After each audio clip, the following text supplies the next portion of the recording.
This is That Video Game Podcast, episode 577 for November 12th, 2018. A reveal I despise. He did it in the city with the staff.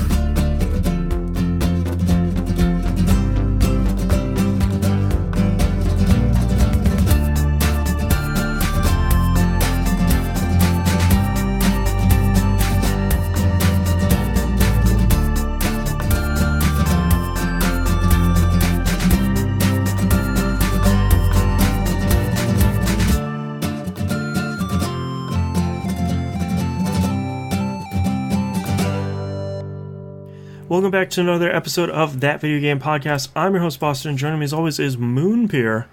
Chip, chip, cheerio. Chip, chip, chiroo. Yep. I don't think we really have any... well, for patrons, we started a brand new game in We Roguelike It. Yep. The Hand of Fate is done. We've started our brand new game. I posted the last episode a little bit late. Sorry about that.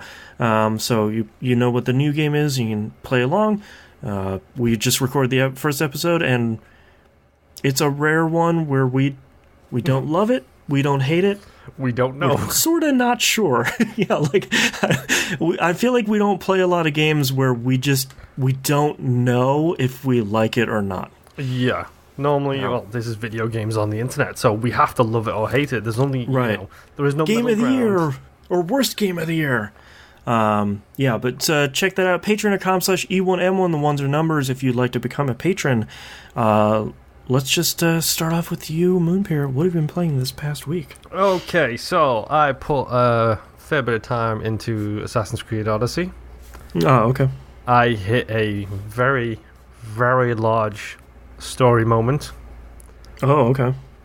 And I almost turned around and walked away from the game. Okay. Because it's... I literally cannot talk about it for even one hint at it. Mm-hmm. Because it is a huge story spoiler. Okay. I believe the term jumping the shark is used to describe something that gets so ridiculous that it's no longer believable or entertaining. Right. Which is a reference to Happy Days?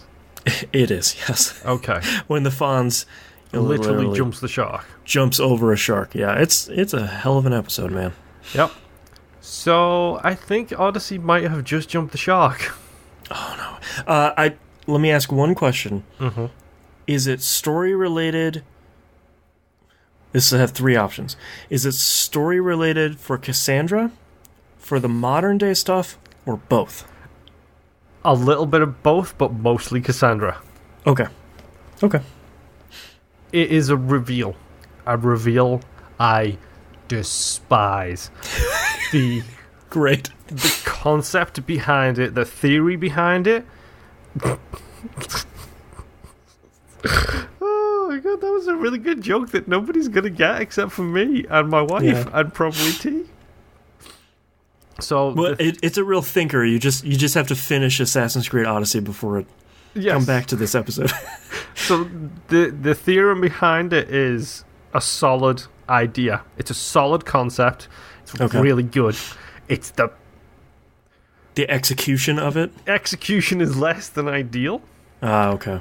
We all know Assassin's Creed has got this habit of inserting real life people into its BS. Oh no. I give you the Assassin's Creed 3 is the best example. The guy who was he's the guy who rode a horse halfway across the country to deliver important news or whatever. Mm-hmm. And he's just a drunk, and it turns out it was the assassin who drove him on the horse halfway across the country. I don't know that guy's name. I'm not American. You guys Paul Revere? I think that could be the one. Okay. I feel like a lot of American folklore is either it's the really big dude with the bull, or they rode a horse for a real long time. Yep. So kind of the way they do the whole, let's just assume it was Paul Revere in Assassin's Creed 3, where it's like, no, he's not a hero. He is a drunk who literally falls off his horse, and you have to do his job for him. Right. It's kind of that level of reveal. It's where it's sort of like, it's like, any other way you could have figured that out would have been better. Why this specific person? Why this specific choice? Why here and why now? Right. welcome back to modern day Abstergo. Here's your new teammate, Albert Einstein. It's like, pardon? Yep.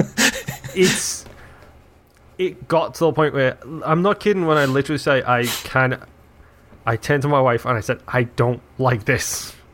Are you kidding me? I don't like this reveal. I don't like the person they've chosen for this moment. I don't like what that implies. Right. I love the theory behind it. I love so much about the idea and the concept behind this thing that I can't mention. Right. For obvious reasons. Watch out for a future spoiler cast with us whenever I finish the game. But, this is classic Ubisoft, though. They make a really great game, and then some fairly major part of it, they just totally pooch. Mm-hmm. Oh, boy. Well, no, I guess I'm at the point in that game where I have to go do 2 major things to hopefully hit the end of the game, I believe. Okay. I have had my 2nd or 3rd interaction in the real world. Oh, good. Okay. So there is some more stuff there as well. But this thing, oh boy, did this take the steam out of my sails. Which I realize I'm mixing my metaphors there. Yeah, but that's how upset you are. It just put the brakes on this progression I was enjoying so much. Right. It's just like, nope. You've officially jumped the shark. I can't buy this. Right. I can't believe this. I don't like the fact that you did this. I can't take this trip with you. Nope. Like, at this point, I don't even care. Make it one of the precursors. Don't make it this person. Right. Like, it's just so bad. Man. I'm going to finish it anyway, but... Well, yeah. But, yeah, it's... Oh, boy. I honestly don't know. This was one of the games for me vying for top slot in my game of the year. This was one of the potential number 1 through 5s. Mm-hmm. This moment may have taken it out of that list. It just kicked it right out to the bottom of the list. Mm-hmm. 100%. Man. It's Red Dead Redemption 1. It's, spoiler alert for a 15-year-old game or whatever, it's the end of Red Dead Redemption 1, where it has the incredible ending, and then you take over as somebody else. It's just like, nope. Nope, I'm done. Nope, I'm done, because he is a D-bag. Right. And I want to talk about it on the show. I do. I went to go to Amazon to see how much it costs, Assassin's Creed Odyssey. $60. Mm-hmm. If I need it to be cheaper. Black Friday will be coming up soon, dude. Just in time for you to not start it. That's fair, yeah. Oh boy. I played a little bit of Massive Chalice.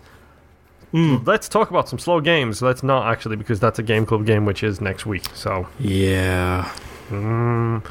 Sorry, no spoilers for Game Club, but yeah, Massive Chalice. No spoilers for Game Club, but yeah. 2 slow games for me this week. Not exactly what I need when there is a constant rush to get things done. Finish games, it's November. For testing, because I was having PC issues. Mm-hmm. Again, go listen to We Rogue Like It for that episode experience. 5. Yeah, episode 5. So I thought, well, I tested with small games, so I played a whole bunch of Into the Breach. Oh yeah, it's so good. Because Into the Breach is a really good game, and I'm pretty sure that came out this year as well. It did. It came out in like January or February or something. Yeah, it's on my potential 2018 games list. And that game's so good, and it makes me feel like watching Pacific Rim every single time I play that game. You probably just mute the music and pull up the soundtrack on Spotify. Yeah, I could do that. Yeah. Pacific Rim is a great movie. Into the Breach is an incredible game. Yeah. I feel like Into the Breach is one of those few games that it gets better the more you learn about how to take advantage of its systems, and then it gets a little bit harder, and you're like, okay, well, cool, now I just need to... It's like the Isaac flowchart we were talking about during Binding of Moonpier. It's like you keep upgrading your personal skills as the game gets harder, and it feels so good. Oh yeah, and the best thing about that as well is it's math in video game format. Mm-hmm. Like, that's all stuff, like, SRPGs at their heart is just math in video game format. Chess math. Mm-hmm. It's like you're playing 4D chess against an insect AI thing. It's great. Right. But yeah, Into the Breach is still great. The game runs so good. Yep. I kind of am envious of everybody who can get it on the Switch now. Yeah, it actually runs really well on the Switch, too, and the... I know they just put gamepad support in the PC version, so you can do Xbox controllers, PS4, the Switch Pro, and the Steam controller, and it works really well. It's one of those games like the roguelike game we're both playing. We're sort of like, oh, okay, yeah, I can sort of see how you put this on controller, and you play it, and you're like, oh, okay, it actually. You've figured it out. You play tested long enough to make it really good. Yeah. It's like you've made it not awkward. Yeah. I mean, that's the most important thing for me. That's all I'm asking for. Into the Breach. Spider-Man. 2018's Marvel's Spider-Man the video game, not based on any movies. Yes. TM. His full Christian name, please. Thank you. Yes. Colon the movie. Yes. So, I've been listening to podcasts a lot recently, trying to catch up on old podcasts, and a lot of beef against the Spider-Man video game seems to be there are a bajillion collectibles. Sure. And there kind of is, but the secret is some of them are hidden as missions. So this is a mission. No, it's not. It's actually just a collectible that you have a combat scene to get. Okay, sure. That's basically all they really work out to. And I was aware of that when I started playing the game, so very much from the get-go, I made it my personal mission to, the second a collectible came up, get every single one of them things. Right. Just swing back over there. Well, no pun intended, sorry. But I didn't plan that one, guys. I'm not that clever. But yeah, like, head on over there and just snag it up while you're in the area. Yeah, so like when I started, the backpacks were available, so I got all 50 backpacks. Then when the challenges became available, I did every single challenge, and then when the bases are available, I did every single one of the bases. So I ended up basically only having crimes left. Stop the local crimes. So this week I smashed through all of the crimes. Ooh. And New York is now a crime-free environment. Right. Even while it is on fire. Yeah, you know. Well, it's, you know... I love New York, but, you know, crime-free and on fire at the same time is sort of... It's about par for the course. Yeah, it's true to real life. So I've done all that, and now literally, as far as I'm aware, the only thing I have left to do is beat the main story. You should probably have like 3 or 4 main story missions, like 2 hours. Well, let's just say the big bad has been revealed. The big bad has enacted his secret plot. I have taken 2 wings off that big bat's plot, no pun intended. Spoiler, right, yeah. I fought the vulture. You're right. So yeah, Spider-Man continues to be amazing. Spider-Man continues to be the best representation of Spider-Man in video game history, even including things like Prototype, which was a really good Spider-Man game. Yeah. I have to control myself. Now that I have a 4K HDR TV, I keep looking at Spider-Man and being like, no, resist. It's going to look so good. No, I can't. You know, you can do it. I don't have the time. 2019, Year of the Spider.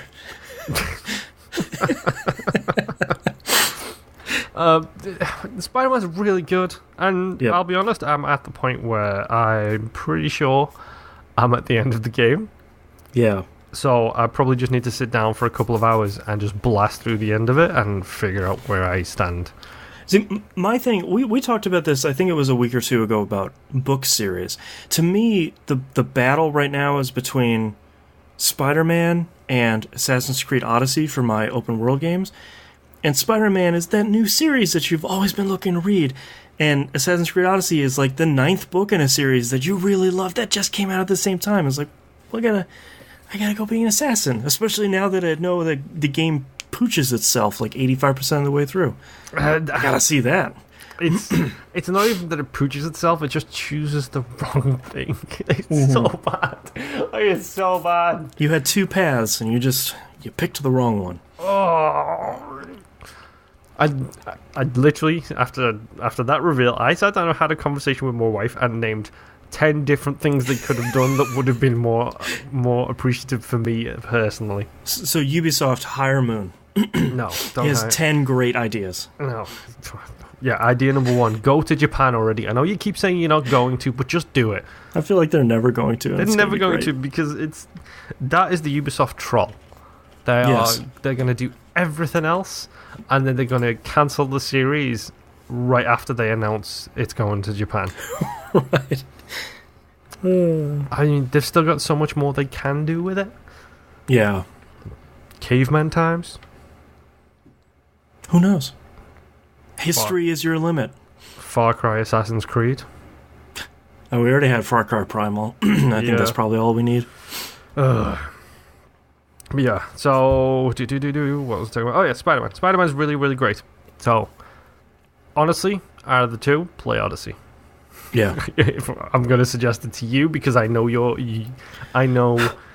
your preferences when it comes to this kind of thing. Right. You should play Odyssey. Yeah, I really want to. Everyone else should play Spider-Man.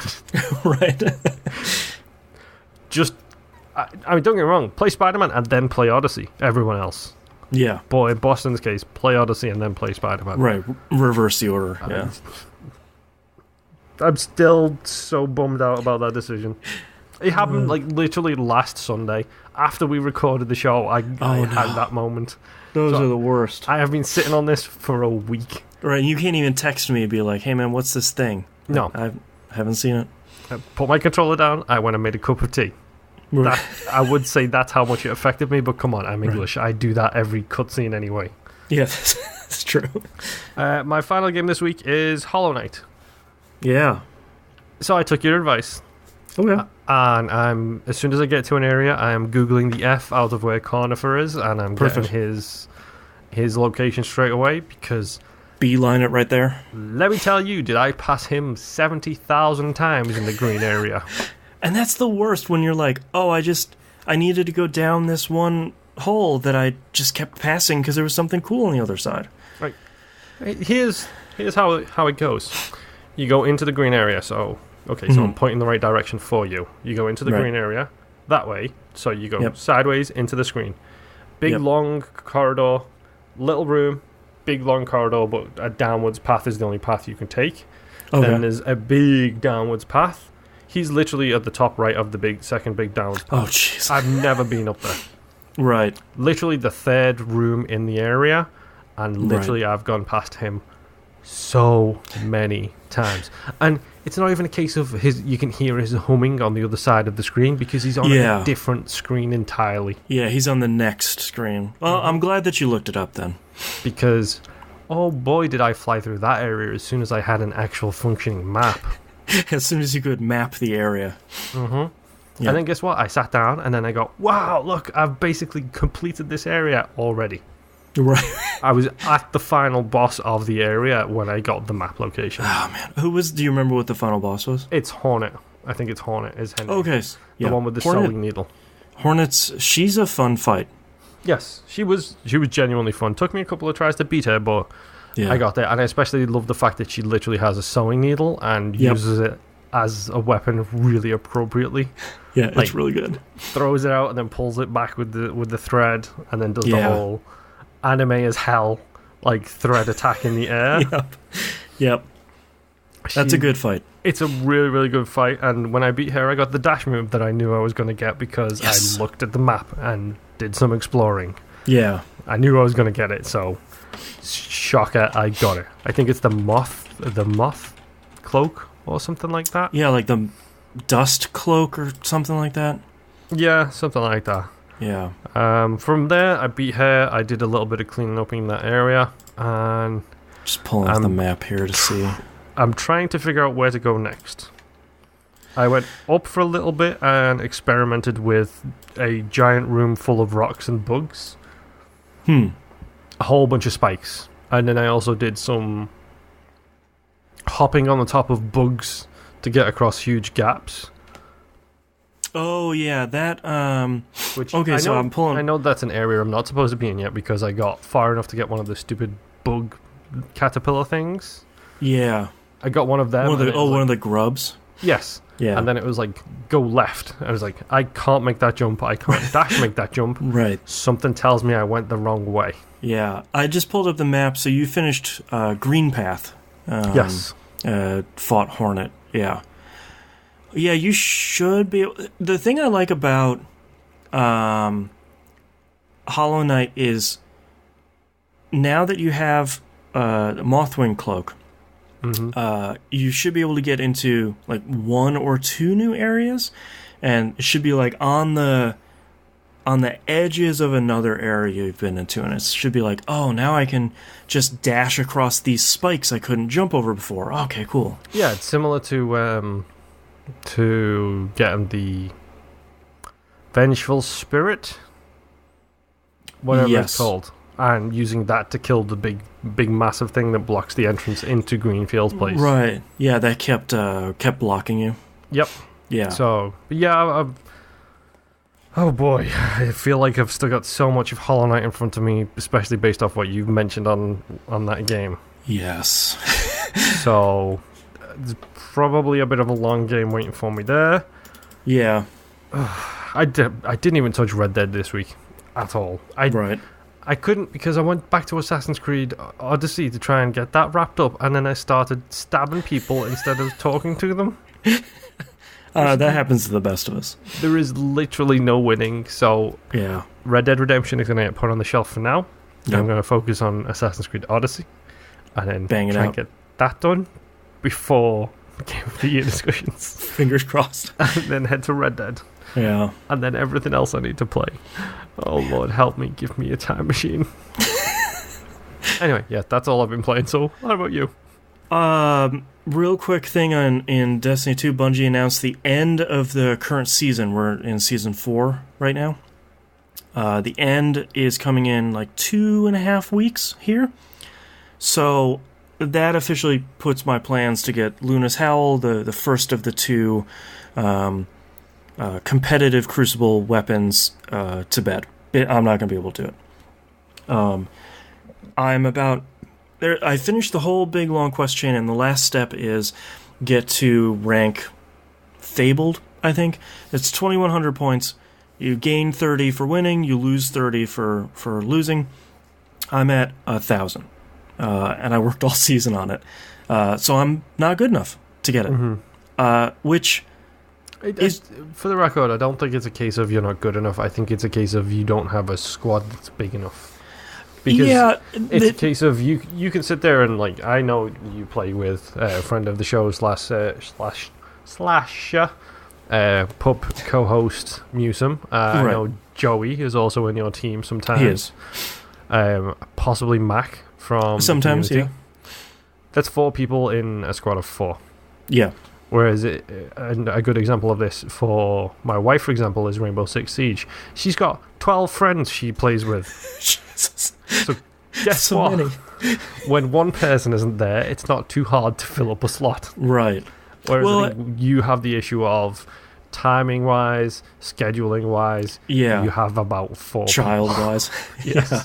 Well, and part of it is that we don't have a dedicated crew that has played enough competitive to get competent at it, because it is...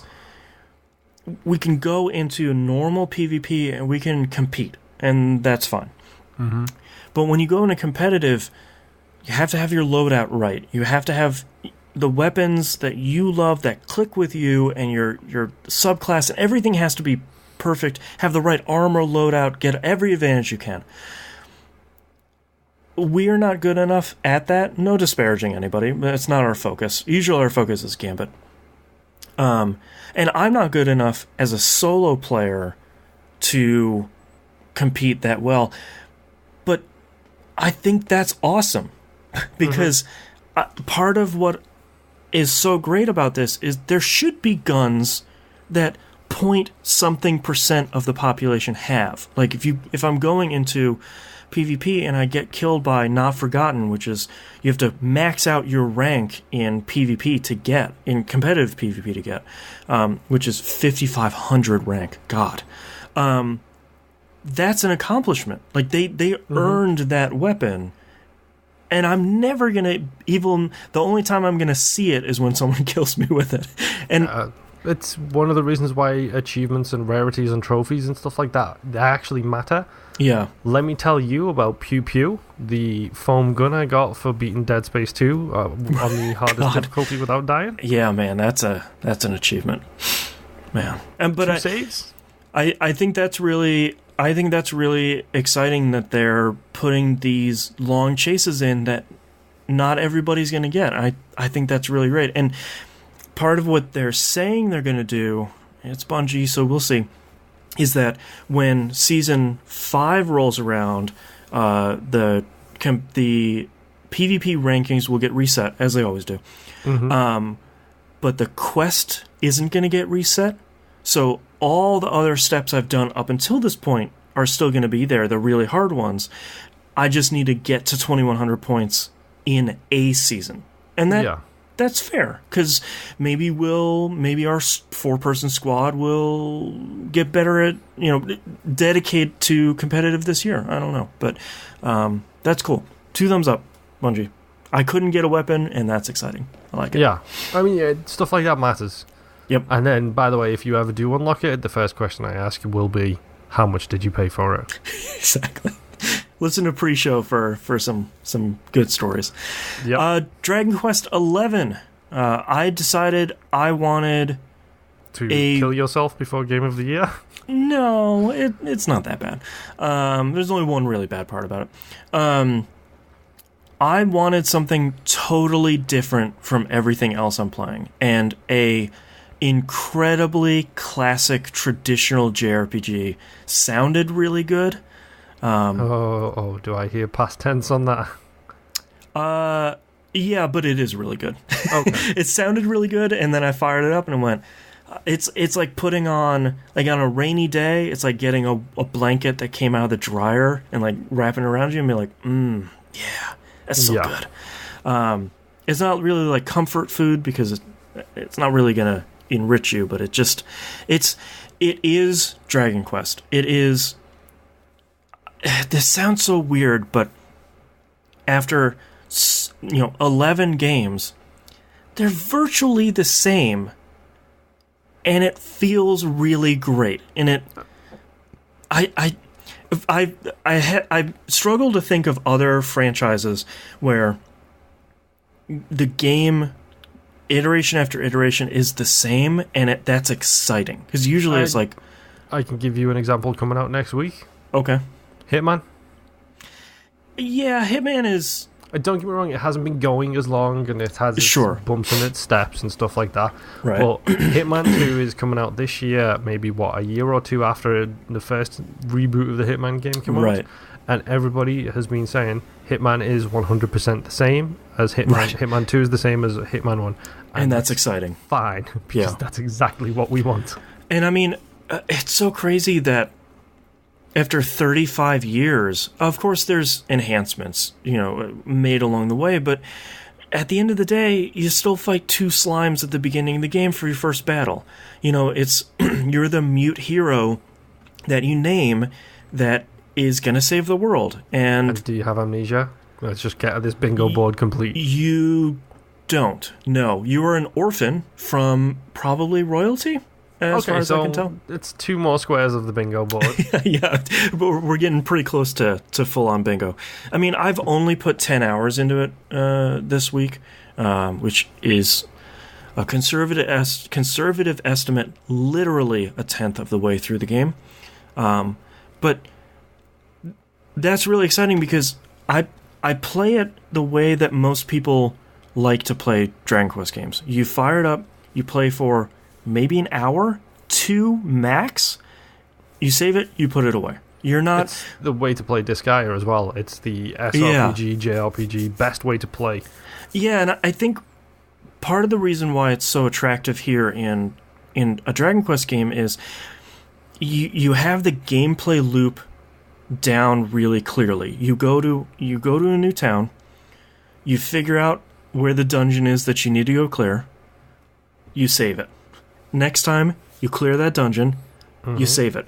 You go back to town to clear it, you save it. You have these very distinct chunks of games, so it's not like you're saving halfway through a dungeon and it's like, okay, well, I don't even know where I am. You see the full dungeon map when you go into it. Like, everything is really, it respects your time really clearly. Yeah. The teleport, within the first 5 hours, you get the teleport spell. It's great. I mean, everything is really great. The music sucks. I'm not going to mince words here. Number one, the composer is a horrible, sexist monster, and it's just a pile of human garbage. That alone, he should be fired from Square Enix for. The other more potentially salient point is that this is frustrating from Dragon Quest. Dragon Quest music is good. Mm-hmm. The problem is the composer has a problem and doesn't want to put orchestrated music in the game because he wants to orchestrate the soundtrack later for concerts and CDs. Okay. What that leaves the Final Fantasy Live kind of thing. Right, and they've been doing it for quite a while. But what that leaves us with in 2018 on the PS4 is a MIDI soundtrack. I wish I was exaggerating. And it is one of the worst, unfortunate classic decisions they made in this. Tracks are a minute long, and they loop forever, and they're MIDI. And that sucks. Isn't this... My show? Thank you. Isn't this the same company that recently cancelled a bunch of Final Fantasy DLC? Oh boy, because of... Because the director quit. Mm-hmm. To me, that's Square. This is Enix. Okay. And which one was it that blamed their big failure on Tomb Raider not selling enough, rather than the fact that they rebuild every Final Fantasy game from scratch? Square Enix, the publisher. Okay. Yeah, the many faces of Square Enix. So to me, this is...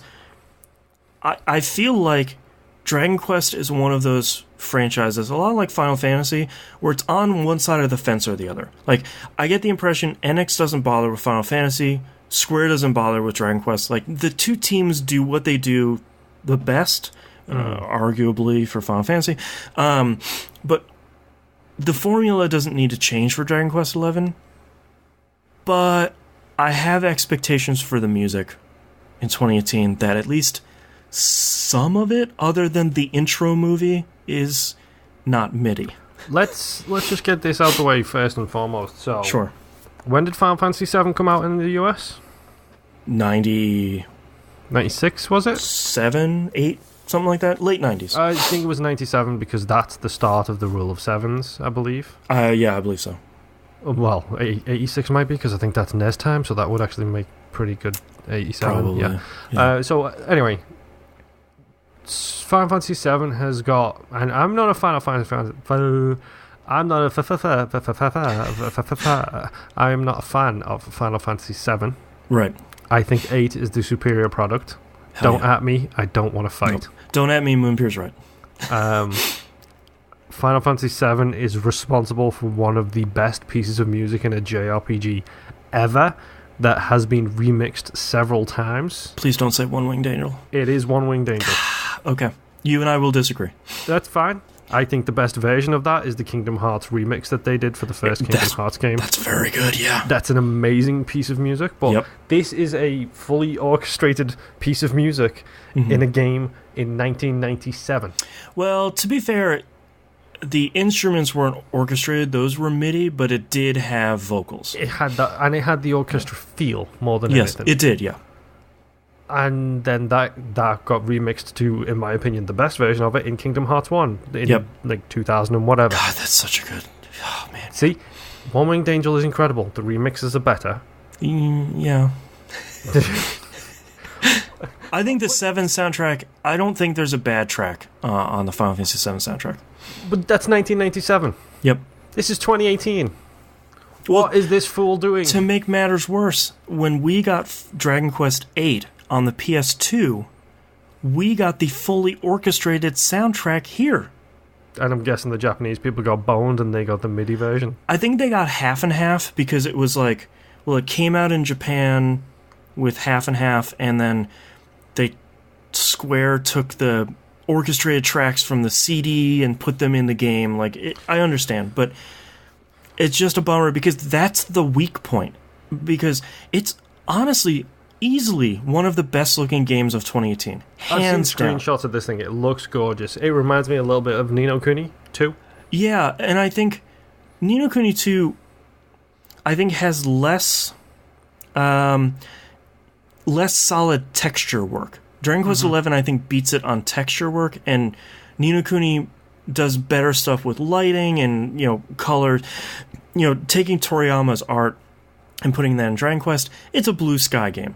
Yeah. I mean, it's very bright colors.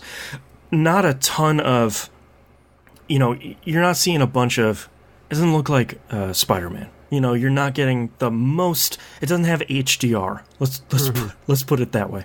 But it looks really great. It runs really well. The writing is incredible. The puns are out of control like normal. I think it's 8.4 did this one as well. I hope so, because they do good work. It feels like them. Like it feels like one of their translations.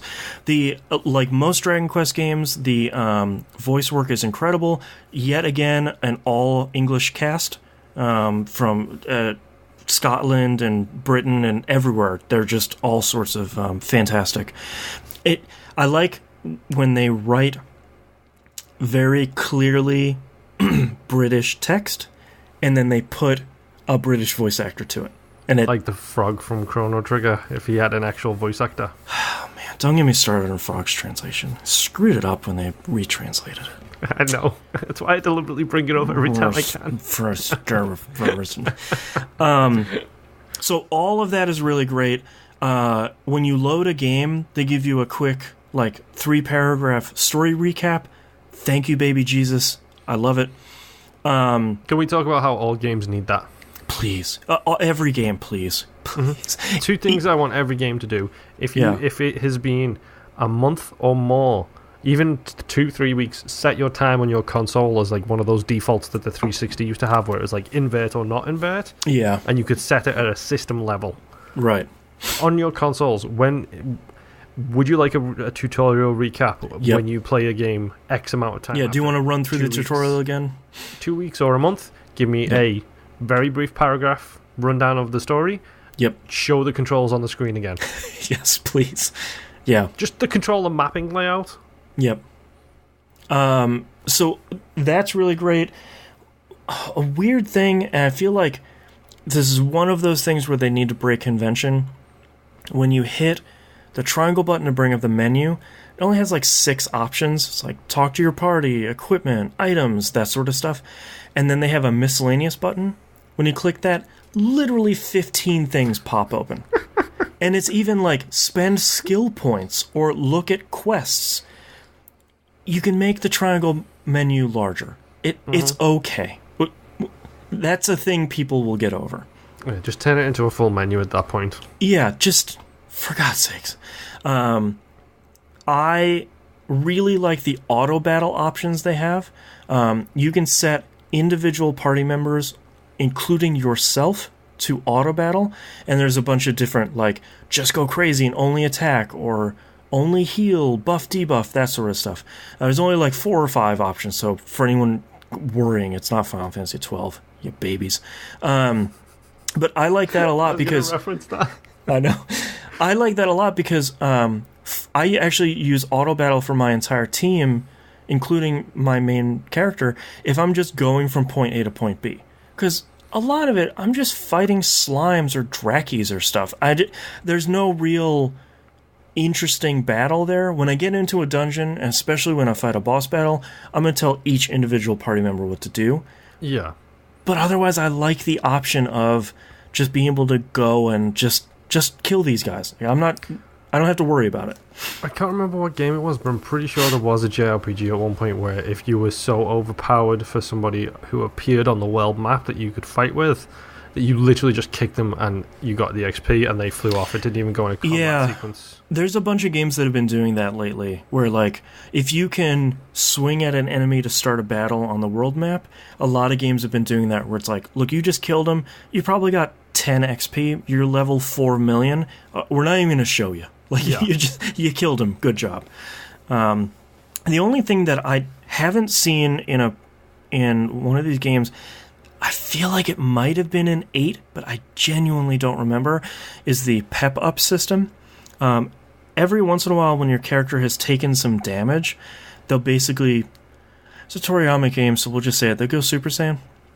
Wow, wait, hold on. You got my interest now. They're glowing blue, and their hair is all crazy. What colored hair? Are we talking red, blue, or yellow?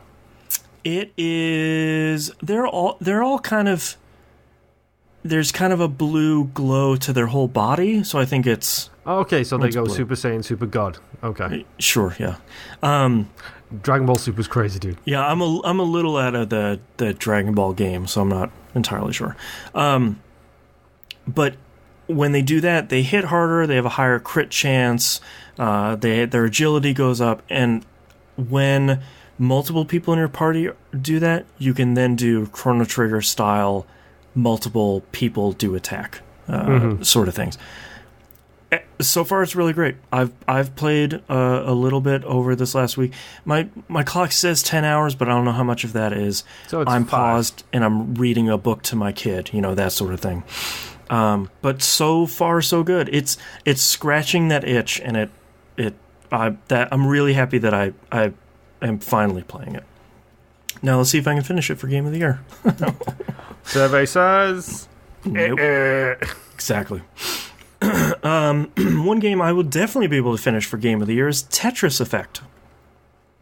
Bought this because both my wife and I were excited to play it, and I finally figured out library sharing on the PS4, which is great. So now I only had to buy one copy. Yes.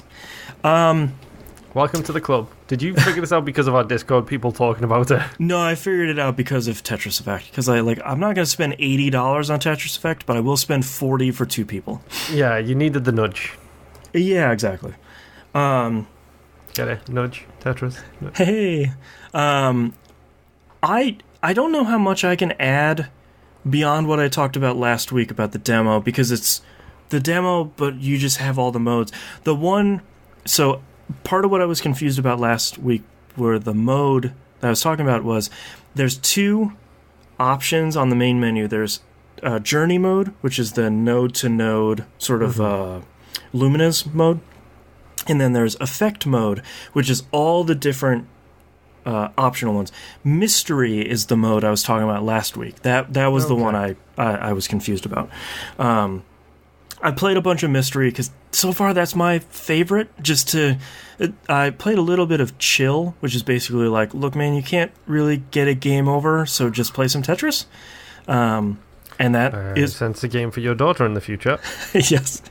That's really great, especially when I have people sending me horrible messages on PSN. I'm like, I'm going to play some Tetris, because that's very calming. It's really great, and I know that the $40 price tag is high. It's a little steep. This is the Police 2 steep as well. Right, and same with Life is Strange 2, where it's sort of like, that's $30 is an easy buy, but 40 is a lot of money. I've been really, really...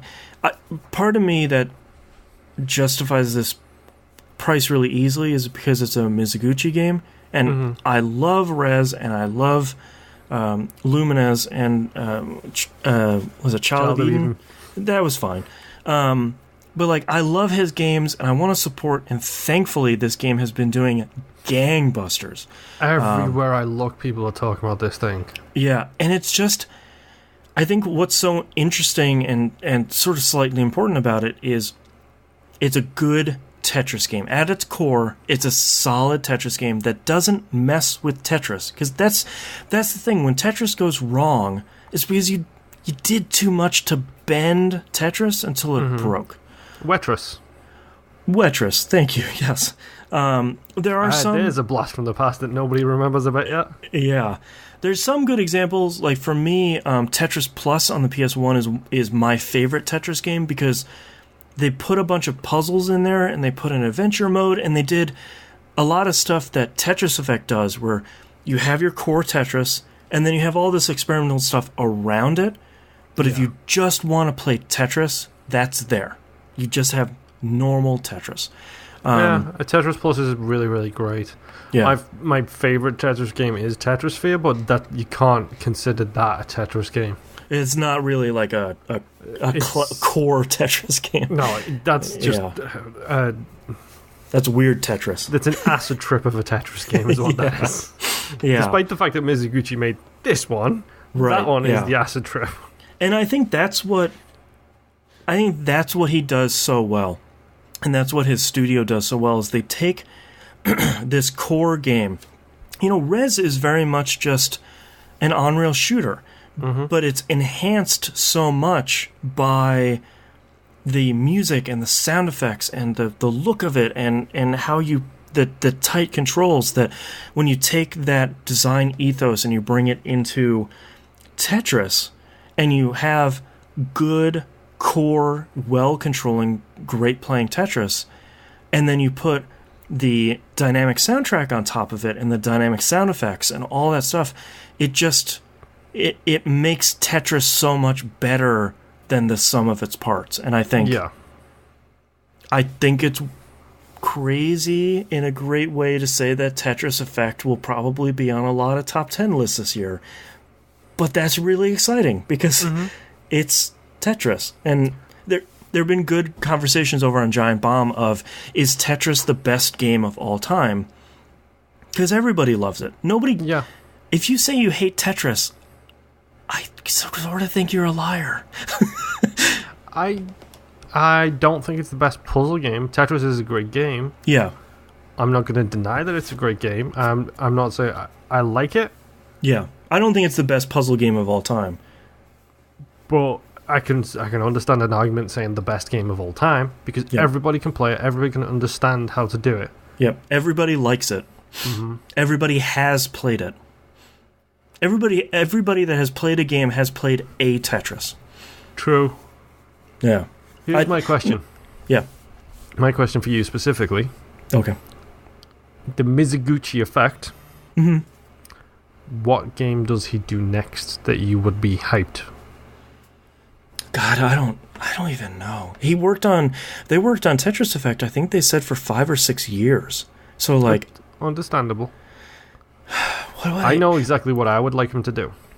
Okay, because for me, my answer is I'm not even sure, because part of the excitement is what is he gonna do next? Like, his next game is it's Tetris.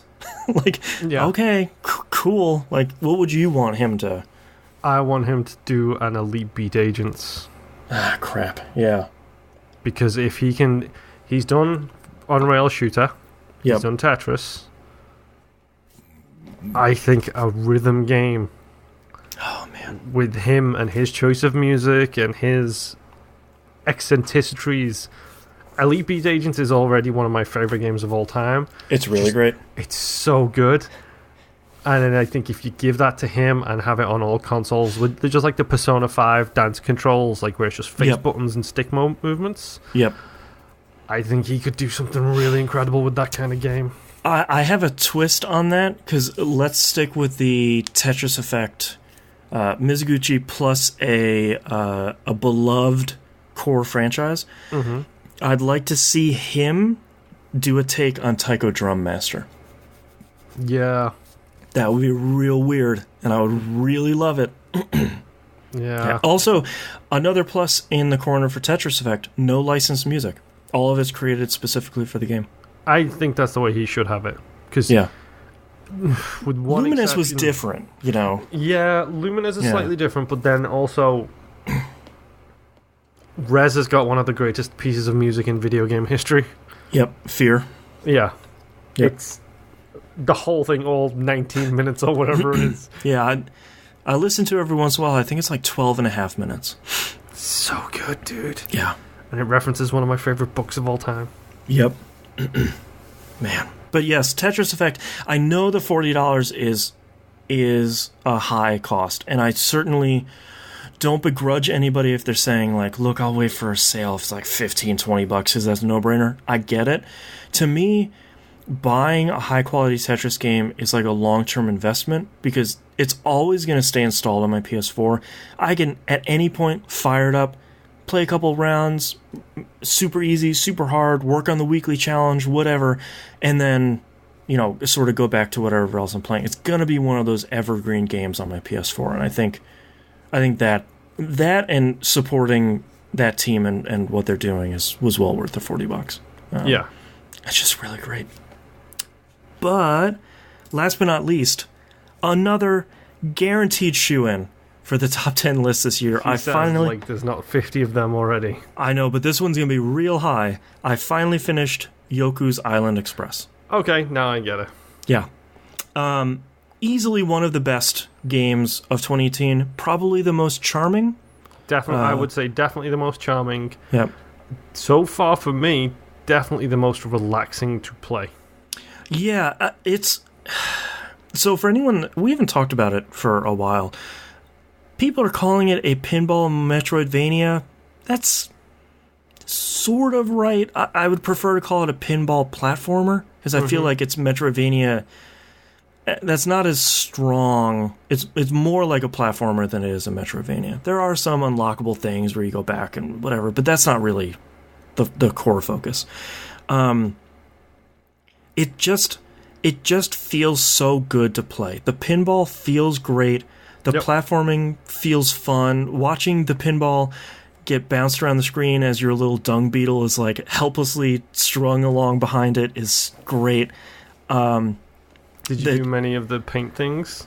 So that's sort of what I'm working on now. I just finished the game yesterday. And after the credits, which, number one, 3 people made that game, which is that game looks so good. How are 3 people making incredible Hollow Knight? 3 people. Another 3 people job. How are you doing this? Dude, Action Veg. The one dude. And his brother. A little bit. Come on, you wizards. I don't know. But I think... Yoku's Island Express, I think... I love how it looks, because it has like that cool, almost painted look to it that some games do. Looks really great, sounds really great. It's very watercolor-y kind of look. Yeah, like oil-based a little bit. The music is fantastic. It's a super blue sky game. Between Tetris, Dragon Quest, and Yoku's, it's a very happy week, which I have needed a lot of. Kind of the perfect antithesis to the world right now. Yeah, exactly. So I finished it. Shockingly, I liked the story and where it went. It has literally none until the last 5 minutes of the game. Right, and then I'm like, oh no, that's a good... Okay, yeah, cool. Yeah, all right. I liked the boss battles, oddly enough. There were specifically the ones with the multi-ball is the thing I love on that one. Yes, especially the one where you're fighting there were basically 3. We want to talk about the last boss battle because I don't want to spoil that for anyone. Oddly, yeah, I was going to say, is that the weirdest sentence you'll ever say? Yeah, don't want to spoil the last boss for a pinball game. But everybody should go play this game. This is one of those games I will recommend to absolutely everybody. If you don't think you'll like it, you will. Go play it. If you think you like it, you'll love it. Go play it. Yep. It's on everything. I played it on Switch. It was really great. It has a lot of rumble at the end of the game. I played for an hour, and it took 40% of my battery. So wow. Keep that in mind. But the rumble is actually really fun. I really liked fighting the spider boss. I thought that was really great, like pulling its legs back and then getting everything into place. Yep. And then fighting the Screech, the one with the multi-ball, was really great. And now, I didn't like the map for the longest time until I realized that, I'm actually just looking at the game and as it's pulling away the fog of war. Yep. So I'm really looking forward to kind of unveiling parts of the map I haven't been to and delivering all the packages and putting all the really mail in the cool mailboxes. secrets in there. Like there's some amazing like little hidden things that you wouldn't think of, and then oh look, it's there. Yeah, like I have all the upgrades. I have 3 of the 5 different sprinkles, the paint on the balls. So I can. What colors do you have? I don't have green and yellow, so I have. So I'm guessing you already know how to get the secret on the very far right. If you use the B transportation line. Secret all the way on the far right. Yeah, if you use the B transportation line. Spoiler alert, there is a queen bee who, every time you go close to her, she pushes you away. Yeah, I don't know how to do that one. You have to look like one of her people to get in. Oh, so do you have to color the ball like a bee? Yellow and black sprinkles. Smart. God, this game is so good. And then you go up there and you can get close. Great. So, God, I love this game. That should help you. There are a couple of really secrets in there, and keep in mind when you're talking to people, what they're saying, it actually matters sometimes. Yeah, because there's a guy, like, when I got the first 3, I put all of them on my ball and it turned into a dung ball. So it looks like, the dung beetle. And there's the one guy that says, like, oh, you're not even pushing around dung, like a real dung beetle. I don't want to talk to you. It's like, I have to find that guy again. Yeah, like, I gotta go find that guy again. I gotta go talk to him. And I'm excited about playing this. And part of me is hoping that for Black Friday this goes on sale on PS4, because I want to play it there and like get all the trophies, because I'm sure there's stuff I'm gonna miss, because there's no in-game achievements on the Switch version. And I would like to play this game again. I got full gamer score on it, and it was amazing. Yeah, because there's so much stuff in there that you don't think about. Yeah.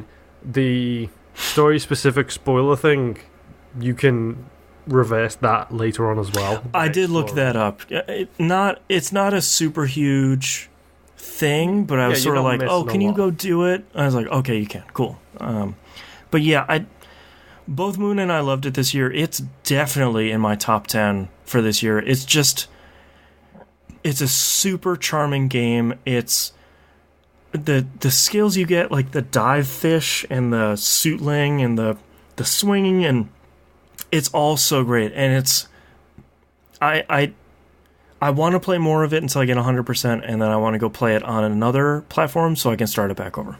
Yep. It's genuinely a great game. Yeah. I can't. Everyone listening needs to go try it. I guarantee you will like it. It's just an outstandingly well made, not super long game. I think it was probably about 5-6 hours to finish the game, and then I'll however many hours in 3 seconds. Yeah, it's not super long, but it never overstays its welcome, which I think is really great. And so few games do that, especially there's only really one mechanic in this game. It is play pinball, and somehow doesn't overstay its welcome. I think that's really great. So go play Yoku's Island Express. It's on everything. I love the B music when you're in the fast travel stuff. Yes. The fast travel's really good too. Yeah. It has, especially on the Switch, it has such a great, like when it foops you out of it, it has this really great rumble to it that just... Let me tell you, it does some really amazing stuff with a thump for a 5.1 headset as well. It's just I bet. Thump. It's just so perfect. Yeah, like the game looks so good. I want to buy it on PS4 and play it on my big TV, like in, assuming 1080p. I'm not expecting that to be a 4K game, but man, that game is great. I just want to play more of it. Yeah. But that's all I've been playing, so let's take a break.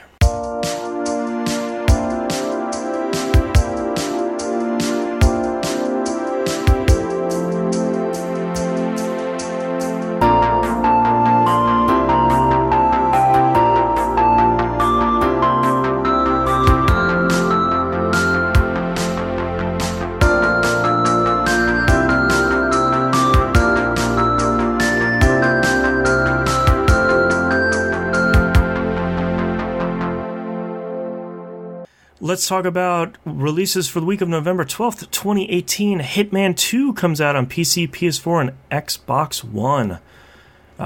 If you have Hitman 1, it's in there already. And if you don't, you can buy it as DLC for 2. So. I want to get this game so much, but at the same time, I've barely finished the first one. So, no. Right. I'll wait. Thanks. Yeah, But now you can finish the first one in 2.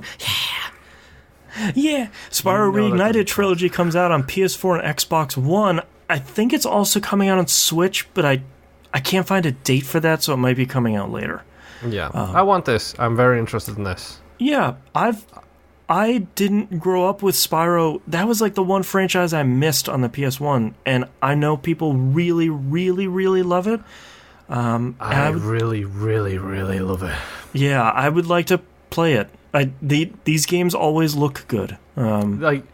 Legitimately, there are moments in those games that are just like any platforming game, or any of that kind of game, particularly horrid.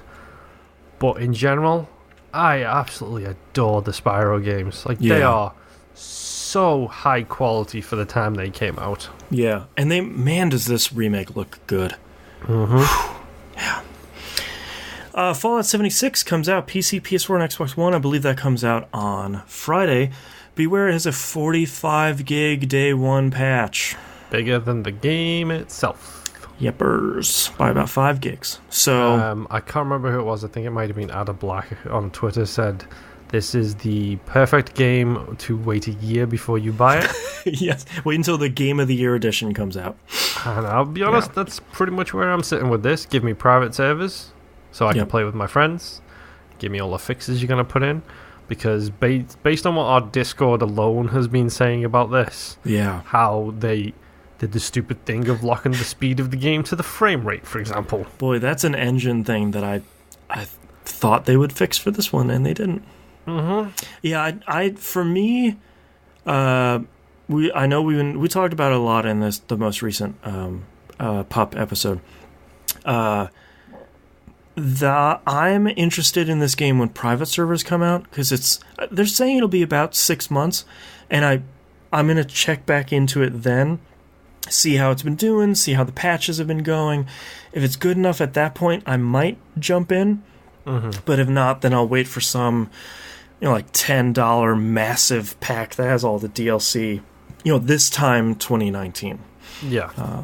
But, yeah, not a game that's checking a lot of our boxes, but that's okay. Yeah. We have other stuff to play. It is a Fallout game. That is not the kind of Fallout game I want. That is absolutely fine. Everyone who wants it, enjoy it. Yep, indeed. And last but not least, Runner 3 comes out on PS4. I didn't play Runner 2, but Runner 3 looks pretty good. This used to be Bit Trip's Runner. Mm-hmm. They renamed it for 3. But that sounds really good. I always thought that having the Bit Trip on it, they give themselves a pretty good brand. Yeah, they renamed their studio. So they went whole hog. They renamed their studio, they renamed their series. It's odd. I'm not sure. Oh boy. One of those things where I'm not sure why that happened. Now they just need to remake The Bouncer and release that. Yeah, there you go. All right, the only news story that is worth talking about, we talked about a little bit on pre-show, XO18. Microsoft's 2018 show came out. Most important thing, Crackdown 3 has a new release date. Not sure if that's final or not, fingers crossed. And Ori and the Will of the Wisps will be day one on Game Pass. Yep. So, go get them. But at the show, Microsoft has announced the acquisition of both Obsidian, yay, and In Exile Entertainment. So, why do I know In Exile? Baldur's Gate. That's why I know In Exile. Yeah, it's Wasteland 2, Bard's Tale, Pillars of Eternity, Knights of the Old Republic 2. No, that was Obsidian. That was Obsidian. Yeah. So, if I'm right, isn't In Exile a bunch of former Obsidian people? So both Obsidian and In Exile are former Black Isle people. Okay. Yes. So they're getting the band back together. Well, so here's what's interesting. Number one, thank you, Microsoft, for buying RPG studios to put RPGs on Xbox. I'm assuming. And PC. At the very least on PC. But I'm also assuming putting them on Xbox. And hopefully Switch and PS4 as well. Like, let's not call exclusives. The interesting thing is that was what everyone asked at the beginning was, all right, Black Isle together, let's make some RPGs. And they're like, no, for now, they're working on their own projects. They're going to stay separate. They might help each other in the future, but, like, we're not going to make a Black Isle 2 right now. Like, everyone's busy doing their own things. I was like, okay. That's fine. Go on the wish list. To be honest, that is absolutely fine by me. If they want to keep those two studios completely separate, if they want to keep those studios doing their own thing forever, that's fine. They both make such great stuff. Now just give Obsidian money and time and leave them alone. Give them money, time, a blank check that states on the memo line for Alpha Protocol 2. Comma, bugs. Yes. Yeah. No, that's the second blank check they write. The first one is exactly for Alpha Protocol 2. Yeah, the other one is for Alpha Protocol 2 bugs. Yes. All right, let's talk about questions here. T-Bomb Rocks in Discord says, now that Xbox has officially added In Exile and Obsidian to their first-party devs, seems like they will focus on RPGs, which has been a gap with Xbox for a while. That brings me to a gap in the industry for a while, with those two studios being the exception to the rule, basically. Yeah, and they haven't been putting a lot of stuff on consoles, probably because the juice hasn't been worth a squeeze on a lot of that stuff. And to be honest, they're both small indie studios. They can't afford to put stuff out on everything. Yeah, but guess who can? This brings me to my two questions. Do you feel Xbox now finally has enough studios to fill the first-party gap, or do they need to create or buy more? I think, to be honest, I think they've always had enough studios. Yeah. I think the biggest issue with them is, especially not so much with Spency, because he seems to be making the right kind of decisions. Before him, a lot of people seem to have not had the patience. Because that's the thing. It's a long game. Yeah, people will hear these purchases and think, this is great. You know, Microsoft has announced in the past 18 months, or even the past less than 8, 5 new studios they've bought? Yeah, including these two, they've bought 5 or 6, and they created a new one. They announced it at E3. I don't remember what the studio is called, but they created that new one. So they have just a ton of studios now. Yeah. I think the biggest thing that people need to have is patience. Because you don't get a God of War, you don't get a Spider-Man by buying a studio and waiting a year. Yeah. You get these games by buying a studio and then waiting 5 years and 6 years. Right. They might not come out until the next gen of hardware, and that's okay. Yeah. His second question is, do you think the 2 new studios will make a sequel to one of their existing franchises, or will they create something new? I want Alpha Protocol 2. That's all I want, but you know full well that the only people still working at that studio are the isometric RPG devs. Well, and I think if I was in Microsoft's shoes, I'd do both. Because you want... I feel like nowadays you want both your platform exclusives, and platform in this instance is Xbox and PC. And I think you also want your multi-platform games. You want Bard's Tale 4 to come out on Switch, and you want as many of these isometric RPGs to come out everywhere, because you're going to make a bunch of money on all the platforms. But you also need to say, hey, look, the guys that made Fallout, the real Fallout, they have a brand new game, and that's only on Xbox. You know, like, you still want that cachet, because you still want the Fallout 2 people and the Wasteland people to come back somewhere. Yeah. Here is my question. Okay. Do you get these studios helping each other in different aspects? Do we get a Sleeping Dogs from this at some point? Oh, yeah. You have... the Dream Team. 343 Studios, they make really good engines. From everything I've seen with Halo games, I haven't played 5, but 4 was... And say what you want about the gameplay, that engine, that tech was Right. incredible for Halo 4. Considering it was the Right. end-of-life 360 game, that game still looks incredible. Yeah. Then they might struggle with writing. In that case, do you get 2 jobbers from Obsidian to come over and spend a month embedded with the 343 people to help them, touch up the script?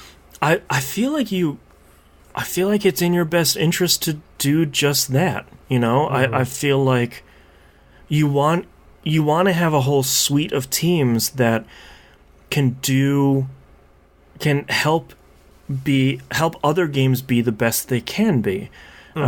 Mechanical Beacon chat says, "I'm cautious. Remember what happened to Rare." I mean, I feel like you're not wrong to be cautious, but I feel like that was an older ownership. That was old management of Microsoft, and I feel like you said, Spencer now is, whether you liked Sea of Thieves or not, they put out a game and they are continuing to support it. That's more than Rare has done in the last decade. And not even to mention that, but Sea of Thieves is full of the charm of Rare. Yeah. Which is something you can't say about a lot of the stuff that they've done, because it's something we all need to take into account as well, is it's not the same Rare that made the games that you love. Exactly, yeah. The same way the Obsidian, as much as I want to see an Alpha Protocol 2, it's not... I would be surprised if there was more than 5 people at that studio who worked on the first Alpha Protocol. Matt Rory's not there anymore. I know. He's left. He's gone to Giant Bomb. Yeah. Yeah. I feel like you're right. I think you want as many teams helping as many other teams as you can. That's a lot of these big publishers, and Sony and Microsoft and Nintendo do this too. A team is having problems with their engine on their game, they're going to send a strike team of engineers over that worked on like the OS of the PS4, and they're going to help you guys out. They're going to... I think it's in everybody's best interest to make that happen. I mean, it's the joke we always make, like, if it takes a Ubisoft village, then hopefully they can turn this into a Microsoft township, and everybody can do their own thing to help out. Right. Last question here from Maximus Prime. I'm absolutely in love with Battlefield 5 after playing the full version through EA Access, but I played the beta a few months back and thought the game was horrible. Being a huge Battlefield fan, was incredibly disappointed by what I played at the time. My question is, have you ever played a game in early access or in beta that you thought was horrible but ended up loving after playing in full release? If so, what games and why? Battlefield 3. Yeah, was it like that for you? Yeah, because Battlefield 3, they released a demo that was an actual beta. Mm-hmm. It was labeled as a beta, where everyone assumed it was a demo. It wasn't finished. Beta, so right. There was a whole bunch of flack about that thing. And then at the end of the day, that game is one of the best Battlefields. It's incredible. To be honest, my thing is I tend to stay away from this stuff. I avoid early accesses. I avoid betas. I bought Elite Dangerous Astroneer. My wife bought the Long Dark, all on early access on the Xbox One. Mm-hmm. And I barely touch these things until they come out onto the actual main releases, because I don't want to be disappointed by playing something. Well, and a lot of these early access games are so early that stuff is going to change so rapidly that unless you're playing it day in and day out, it's not going to... It's going to be too huge of a change. I'm trying to think of the last early access game that I played that wasn't like Destiny 2's beta, and I'm already going to buy that, so whatever. I don't know if I can really think. I feel like I keep avoiding these, but mostly accidentally, because they'll have a network test over the weekend. I was like, oh, cool, I want to check this game out. I remember Wednesday of the next week where it's like, oh, yeah, that expired over the weekend. Okay, well, I missed that one. My socials right now are filled with Fallout 76 beta stuff, but I couldn't tell you when the next one of that was. I think it's actually ending right now, but... Yeah. I've got too much stuff to do. I very almost swore then. Right. I've got too much stuff to do. That's how serious game of the year is. Then spend, 15 hours waiting for something to download, the full game, essentially. Gosh, then load it up, play it, go through all the rigmarole of, this isn't the final game and all that stuff, to put 5 hours into a game that at the end of the day it's not going to matter because none of my progress is going to carry forwards. Yeah, exactly. I when it comes to stuff like this, I tend to avoid it just because I prefer, in general, I know what I'm going to buy. Yeah. And I will buy that, and I will support whoever I can support that way. You put the time in on the final release. Mm-hmm. And then in 2 years, when I get around to the Giant Bomb quick look of these games, that's when I'll realise, oh, maybe I missed something there. Right. And then go back to it. I give you, this is the police. Right. Our best example. All right, that's our episode this week. Thank you very much, everyone, for listening. If you'd like to visit us, you can do so at tvgp.tv. Everywhere to find and follow us is on the right-hand side of the page. Don't forget, Massive Chalice is the Game Club game this month. And patreon.com/E1M1, the ones are numbers. You can follow us. Brand new episode of We Rogue Like It coming out. That's our brand new show. You get early access. You get exclusive Outcast episodes. That's going to be a real long episode this week. Yeah. So go check that out. Patreon.com/E1M1. Thank you very much, everyone, for listening, and we'll see you all next week. Bye.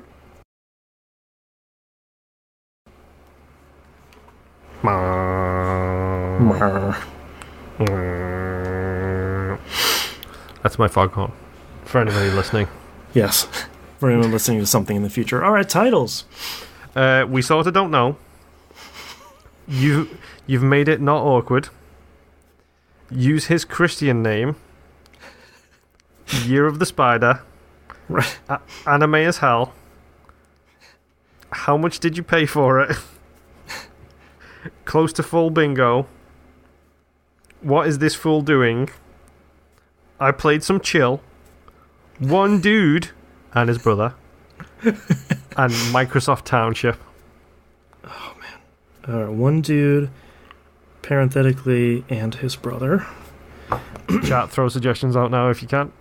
And Microsoft Township. All right, I have We Don't Know If We Like It. It's a little long. Yeah. A Reveal I Despise, which that's got a one of really my leaders. Good flow. I don't like this, just because you kept saying, like, I don't like this. You're doing this and I don't like it. It's Chris Evans. I don't like it. Yeah. I don't like it.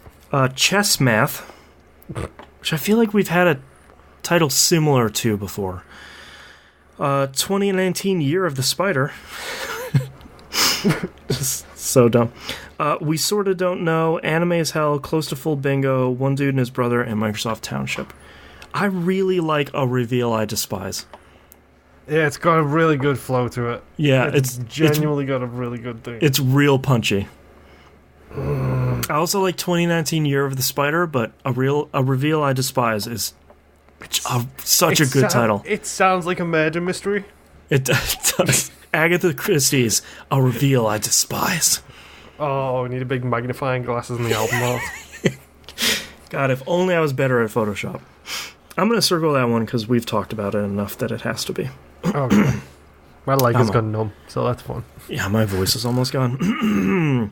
All right, starting in 3, 2, 1. This is That Video Game Podcast, episode 577 for November 12th, 2018. A Reveal I Despise. He did it in the city with the staff. And we're all done. Thank you so much, everyone, for watching. So angry. Yeah, no joke. So angry, and I'm hoping. What you don't understand is literally when I started giggling to myself in the middle of trying to explain that, it was because I accidentally made a really good joke that no one's gonna get until they literally get to that point in the game. It's just like a future spoiler. So good. All right, thanks everyone for watching. We'll see you next week. Bye. See you, folks. And we can stop recording.